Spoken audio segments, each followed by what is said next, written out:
This is the story of your enslavement, how it came to be, and how you can finally be free.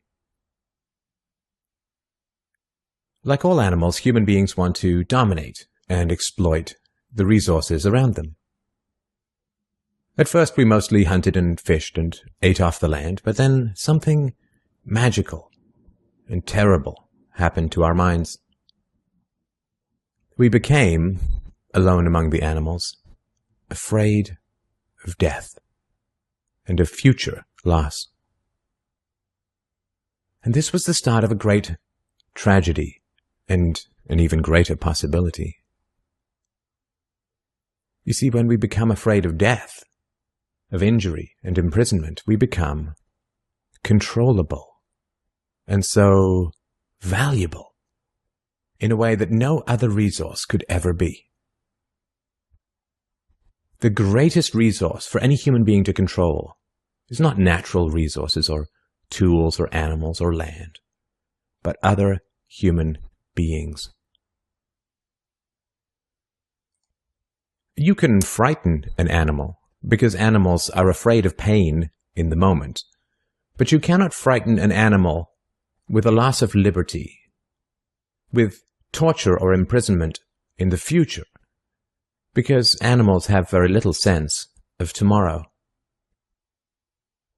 You cannot threaten a cow with torture or a sheep with death. You cannot swing a sword at a tree and scream at it to produce more fruit, or hold a burning torch to a field and demand more wheat. You cannot get more eggs by threatening a hen, but you can get a man to give you his eggs by threatening him.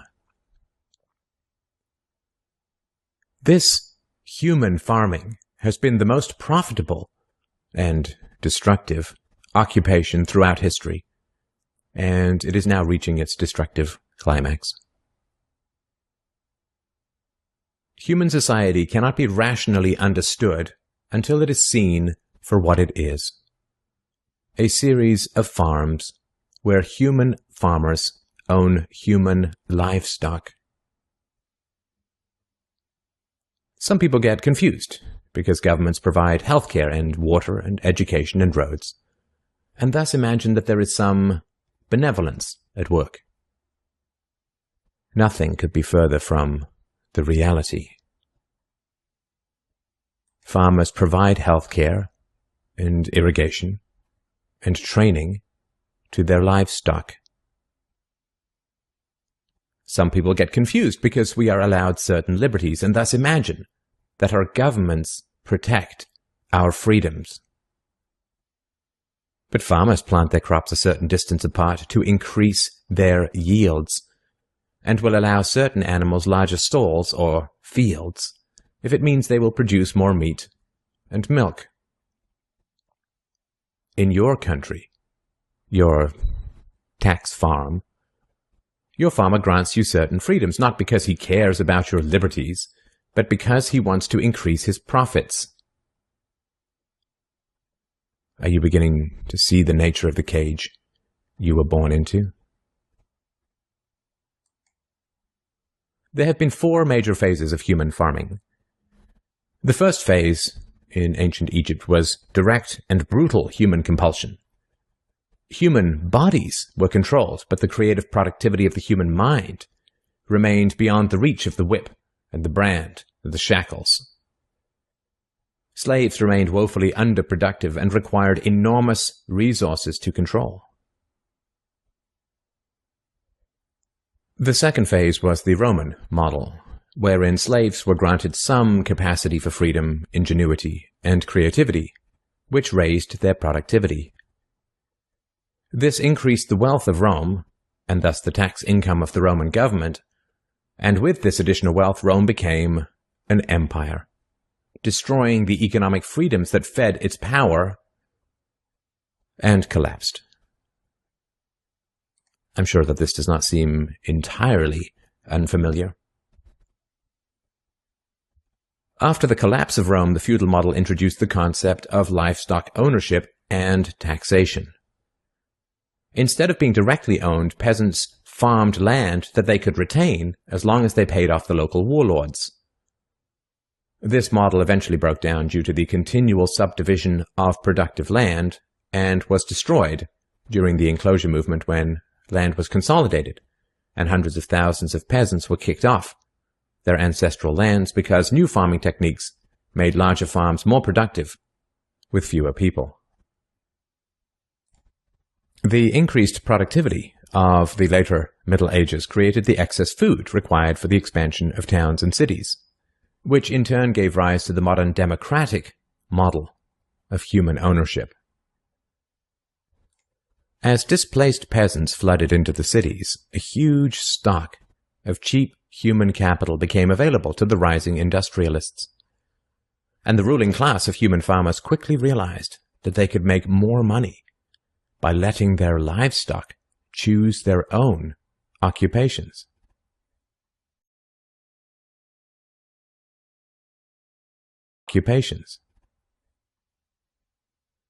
Under the democratic model, direct slave ownership has been replaced by the mafia model. The mafia rarely owns businesses directly, but rather sends thugs around once a month to steal from the business owners.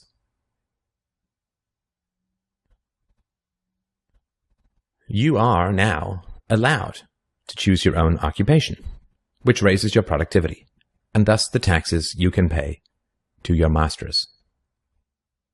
Value this time in your life, kids, because this is the time in your life when you still have your choices.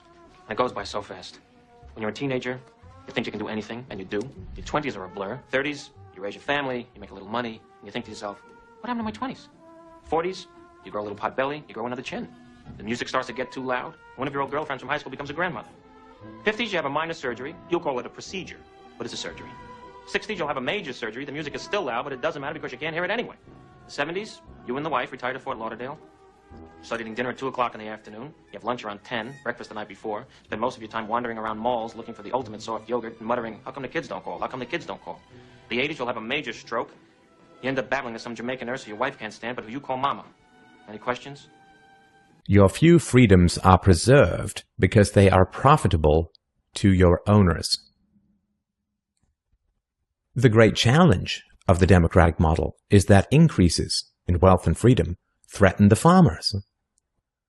The ruling classes initially profit from a relatively free market in capital and labor, but as their livestock become more used to their freedoms and growing wealth, they begin to question why they need rulers at all. Well, nobody ever said that human farming was easy. Keeping the taxed livestock securely in the compounds of the ruling classes is a three-phase process. The first is to indoctrinate the young through government, quote, education. As the wealth of democratic countries grew, government schools were universally inflicted in order to control the thoughts and souls of the livestock. The second phase is to turn citizens against each other through the creation of dependent livestock. It is very difficult to rule human beings directly through force, and where it can be achieved, it remains cripplingly underproductive, as can be seen in North Korea. Human beings do not breed well or produce efficiently in direct captivity. But if human beings believe that they are free, then they will produce much more for their farmers. The best way to maintain this illusion of freedom is to put some of the livestock on the payroll of the farmer.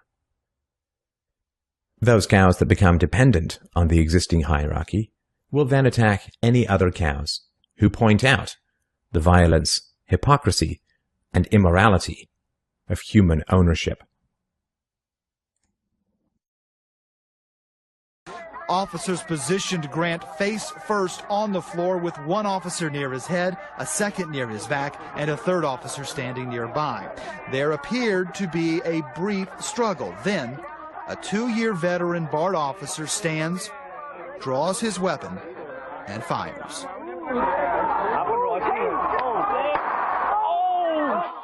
Freedom is slavery, and slavery is freedom. If you can get the cows to attack each other whenever anybody brings up the reality of their situation, then you don't have to spend nearly as much controlling them directly.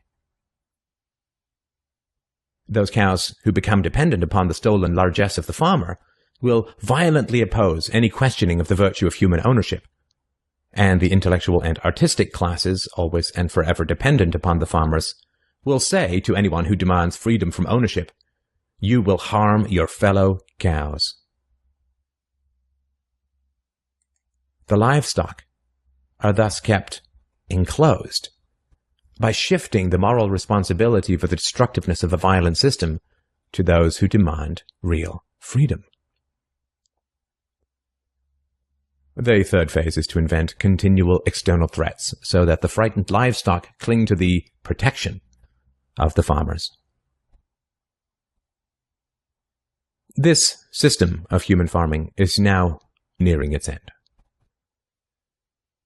The terrible tragedies of modern Western economic systems has occurred not in spite of, but because of past economic freedoms. The massive increases in Western wealth throughout the 19th century resulted from economic freedoms. And it was this very increase in wealth that fed the size and power of the state. Whenever the livestock become exponentially more productive, you get a corresponding increase in the number of farmers and their dependents. The growth of the state is always proportional to the preceding economic freedoms. Economic freedoms create wealth, and the wealth attracts more thieves and political parasites, whose greed then destroys the economic freedoms. In other words, freedom metastasizes the cancer of the state. The government that starts off the smallest will always end up the largest. This is why there can be no viable and sustainable alternative to a truly free and peaceful society. A society without political rulers, without human ownership, without the violence of taxation and statism. To be truly free is both very easy and very hard.